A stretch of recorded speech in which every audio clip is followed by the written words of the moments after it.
हम एक अजीम लश्कर तैयार करेंगे और मुसलमानों पर ऐसा हमला करेंगे जिसे तारीख कभी भुला ना सके। क्या आपने नहीं सुना? वो खालिद बिन वलीद है जिसके सामने बड़ी बड़ी फौजें टुक ना सकी। खालिद बिन वलीद, नाम से जंगें नहीं जीती जाते हैं, ताकत से जीती जाती हैं। और ताकत हमारी है। जंग के लिए फौरन लश्कर तैयार करो, यरमूक की तरफ रवाना हो जाओ। जंग यरमूक की सबसे बड़ी वजह सीरिया पर कब्जे की जंग थी। खलीफा अव्वल हजरत अबू बकर सिद्दीक रजी अल्लाह अन्हु के दौर में मुसलमान तेजी से शाम के शहरों दमिश्क, हिम्स को फतह कर चुके थे। रूमी शहनशाह हेरकुलिस अपनी सल्तनत को हाथ से निकलता देखकर आग बगोला हो गया। उसने फैसला किया कि वो एक ऐसा अजीम लश्कर तैयार करेगा जो मुसलमानों को जड़ से मिटा दे। हम एक अजीम लश्कर तैयार करेंगे और मुसलमानों पर ऐसा हमला करेंगे जिसे तारीख कभी भुला ना सके। क्या हम एक ऐसी कौम से हार जाएंगे जिनके पास ना ढंग के हथियार है ना फौज? मैं जमीन को लोहे से भर दूंगा। ऐसा लश्कर निकालो जिसकी हैबत देखकर दुश्मन मैदान में आने से पहले ही हार मान ले। दूसरी तरफ मुसलमानों को इस लश्कर की खबर मिली। खालिद बिन वलीद, अबू उबैदा बिन जर्राह और दीगर जर्नैल एक नक्शे के गिर्द जमा है। सुने खालिद, रूमियों ने एक बड़ा लश्कर तैयार कर लिया है और वो हमारी तरफ बढ़ रहा है। खालिद, रूमियों का लश्कर ठाठे मारता हुआ समंदर है। हमारी तादाद इनके मुकाबले में कुछ भी नहीं। हिम्मत ना हारो।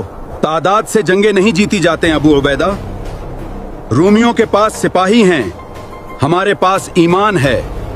हम उन्हें यरमूक की उस तंग वादी में खींचेंगे जहां उनकी तादाद ही उनकी दुश्मन बन जाएगी। खालिद बिन वलीद रजी अल्लाह अन्हु ने मशवरा दिया कि बिखर कर लड़ने के बजाय तमाम दस्ते एक जगह जमा हो जाएं। खालिद बिन वलीद रजी अल्लाह अन्हु ने मुसलमानों की 40,000 की फौज को एक नए अंदाज में तरतीब दिया। याद रखो, फतह तादाद से नहीं, ईमान से हासिल होती है। उन्होंने फौज को 40 छोटे दस्तों में बांट दिया ताकि वो तेजी से हरकत कर सके। उन्होंने एक तेज रफ्तार घर सवार दस्ता भी बनाया जो मैदान में जहां जरूरत होती वहां बिजली की तरह पहुंच जाता। दूसरी तरफ रूमी लश्कर भी यरमूक के मैदान में पहुंच चुका था।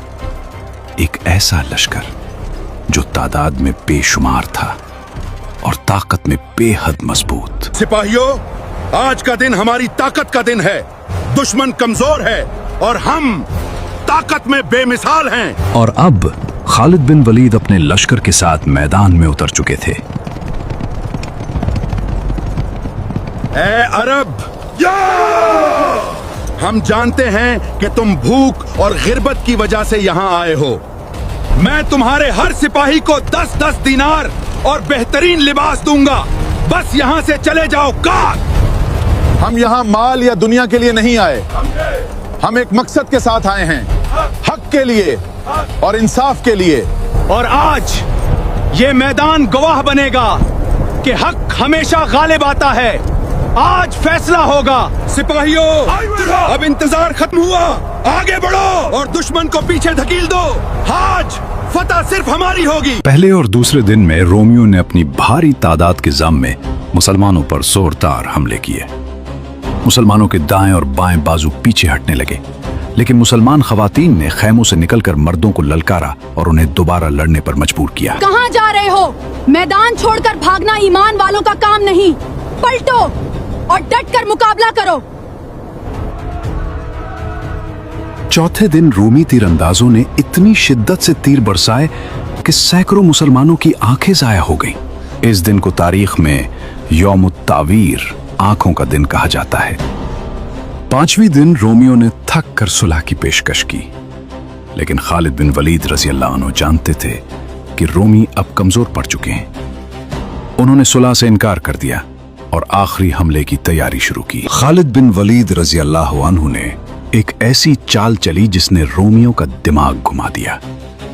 उन्होंने अपने तमाम घर सवारों को एक जगह जमा किया और रोमियों के फरार का वाहिद रास्ता, एक पुल, अपने कब्जे में ले लिया।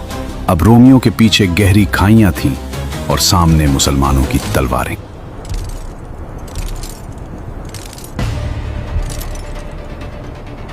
जब मुसलमानों ने आखिरी हल्ला बोला तो रूमी फौज में भगदड़ मच गई।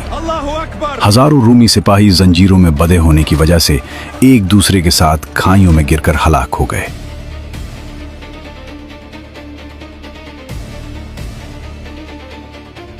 अल्लाहु अकबर! चार्ज! और रूमी सिपह सालार थोडोर मारा गया। अल्लाहु अकबर! इस जंग के बाद रोमियों ने शाम की सरजमीन हमेशा के लिए छोड़ दी। ये जंग रजब 15 हिजरी 636 ईस्वी में शुरू हुई और 6 दिन तक जारी रही। जब हर्कुलस अंताकिया से भाग रहा था तो उसने पहाड़ की चोटी से शाम की तरफ देखकर कहा, अलविदा ए शाम। अब तो दुश्मन के लिए कितना बेहतरीन मुल्क बन गया है। प्यारे व्यूअर्स, जंग यरमूक हमें सिखाती है कि जब ईमान पुख्ता हो और क़यादत खालिद बिन वलीद रजी अल्लाह अन्हु जैसी हो तो 1 और 5 का तनासुब भी कोई मानी नहीं रखता। रोमियों के पास लाखों की फौज थी, मगर मुसलमानों के पास वो जज्बा था जिसे दुनिया की कोई ताकत नहीं हरा सकती थी।